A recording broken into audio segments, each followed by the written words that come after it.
spacecraft, he found that there was gold in the water of the Persian Gulf.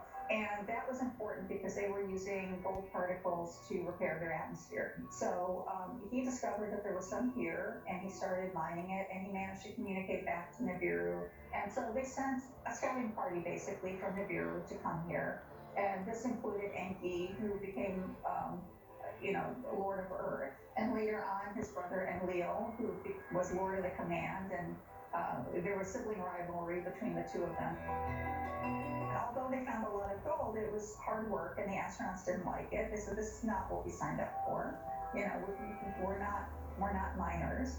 So they started looking around, and there were hominids that had started developing on Earth. And they started out trying to do genetic engineering on the hominids to create a worker. And it didn't really work well until they mixed their own DNA. So they basically had the Anunnaki women were surrogate mothers, and they implanted, they did in vitro fertilization and implanted the embryo of the atom.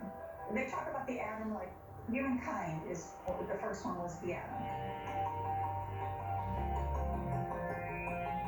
They are about 7 to 10 feet tall, and of course we're much shorter than that. But otherwise, we look like them. And so if you consider that in Genesis it talks about we were created in God's image, and you think of that as God with small g, and it's the Anunnaki, that's what we look like. If you look at the creation myth of God creating man, this fits into it, although it's the Anunnaki and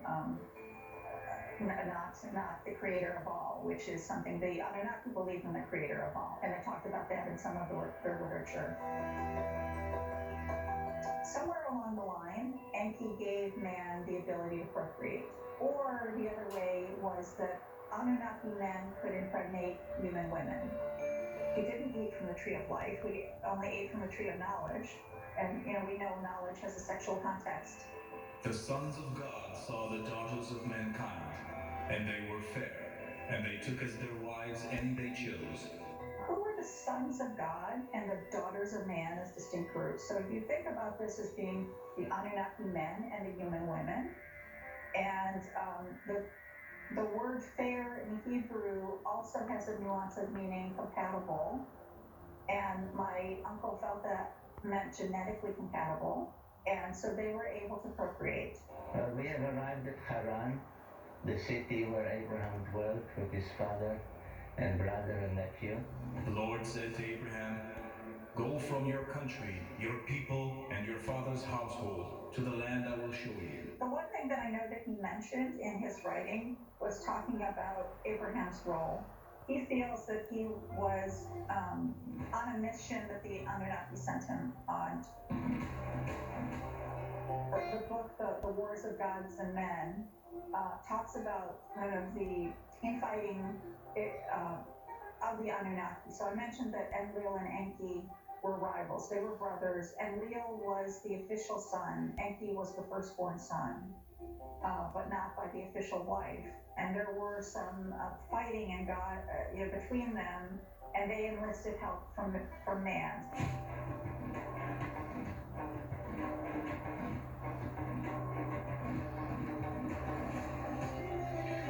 My uncle thinks that there were nuclear weapons detonated in the Sinai Peninsula, and as part of these wars, there are talks in the Sumerian or the ancient people's stories about an evil wind, and the evil wind killed people. It didn't kill, buildings.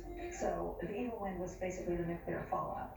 Abraham may have been sent to kind of command the people that were guarding the nuclear weapons to keep them out of the hands of the people that ended up using them. He felt that the Temple Mount was one of the landing places, so that the rockets would come down, and that's why it was built with such kinds of stones at the base of it to be able to support the weight and all of that. But Jerusalem was the central command, or that's what he felt, and it's part of why it is so meaningful to all the religions. My uncle thinks that the last time Nibiru came was about 600 BC, so it rotates around our sun every 3,600 years. But Nibiru is rotating this way, so we don't necessarily know where to look for it. For example, there is a cylinder seal from thousands of years ago that has a picture of the solar system with planets revolving around the sun and in their relative positions, and with a 10th planet there, which still include Pluto. And we were seeing for the first time Uranus and Neptune. They were as described by the Sumerian people. So one is blue-green and the other was green-blue, and it was accurate. So the thousands of years before telescopes, these are planets you cannot see with the naked eye, the results of the Voyager images were exactly what the Sumerians described.